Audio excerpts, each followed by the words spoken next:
In this video, I will show you how to play Duck Survival on PC. Now, although Duck Survival is an Android game, it's absolutely possible to play this on PC or even a Mac using something called the BlueStacks app player. BlueStacks is an Android emulator, so what that allows you to do is play Android games on your PC or Mac. And to get started, if you come below this video, in the video description, you're going to find the download link. So give that a click and that's going to take you to a website like this. From here, what you want to do is click the blue button here, which says Play Duck Survival on PC. Now, what that's going to do is download BlueStacks onto your computer. And once that's done, you can give it a click. And then what you want to do is just run through the steps to download and install BlueStacks. Once BlueStacks has finished installing, click the blue launch button on this window that comes up. And what that's going to do is load up BlueStacks on your computer.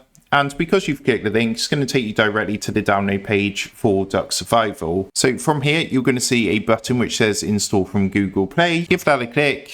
And once you've done that, you'll be taken to the app installation page. So from here, just go ahead, click the blue install button. And as you can see, that's going to start to download and install Duck Survival. So you can start playing this with BlueStacks on your computer or laptop. Now, just while that's downloading, I just want to run through some features of BlueStacks and why I personally love using it to play Android games on computer. So the first thing I want to talk about is game controls. Now, playing on a computer does give you the chance to use your keyboard and mouse. And of course, you're playing on a bigger screen, which is just a more better immersive experience, and all the controls are already preset, but you have got the option to customize them as well if you want to. There is also gamepad support for a lot of games as well, which is just one of the great reasons to use BlueStacks to play games on your PC. Now, another thing that's really cool is the built-in macros feature. What this allows you to do is record and replay actions with single key press. So on some games, as you can see in the example video here, it says drag a farmhand into grandma's glade. Now, games like this where you have to constantly drag and drop, the actions can actually be done quicker with just a single key press on your keyboard. And one thing that I really love about BlueStacks is the built-in real-time translation feature. Now, what this allows you to do is play any Android game in your local language. So again, as you can see in the example video, BlueStacks is automatically going to translate into your local language, which now gives you access to games exclusive to other countries, which you've probably been wanting to play, but of course can't because of language barrier reasons. Another great reason to play on PC is, of course, you do enable a higher frame rate, which gives you a much better and smoother gameplay experience. And of course, you can play all your Android games in full HD. So that's a couple of reasons why I personally love BlueStacks, but you can see there's a number of really cool features and things you can do with BlueStacks, which is why I would recommend it as the best emulator to play Android games on your PC or Mac. So coming back to BlueStacks, you can see Duck Survival has now finished installing. What I'm going to do is click on to play and just launch a game so you can see how it plays on BlueStacks as well. So let's just click continue and you can see the game's just going to start loading through now. So as you can see from the opening animations, just how smooth everything is running, and it's just a really clear, sharp picture as well. So let's go and jump into the game itself. Now, if you look on the right hand side, you're going to see this orange keyboard icon up here. So if you give that a click, you can see we've got the option to toggle on-screen game controls, so you can see what keys does what on your game. But you can see I'm using my mouse button here. I can use WSAD, you can see the keys are coming up to move about as well. Or I can just hold down my left mouse button and drag the analog stick to move my duck as well. But you can see just how great the gameplay is as well. Again, there's no lag or anything like that. It just runs really great on BlueStacks. And that, again, that's why I would recommend it to play Android games on your PC or Mac. So that's how to play Duck Survival on PC. Make sure to like, comment and subscribe for more gaming and simple tech tutorials. And with that being said, I will see you in the next video.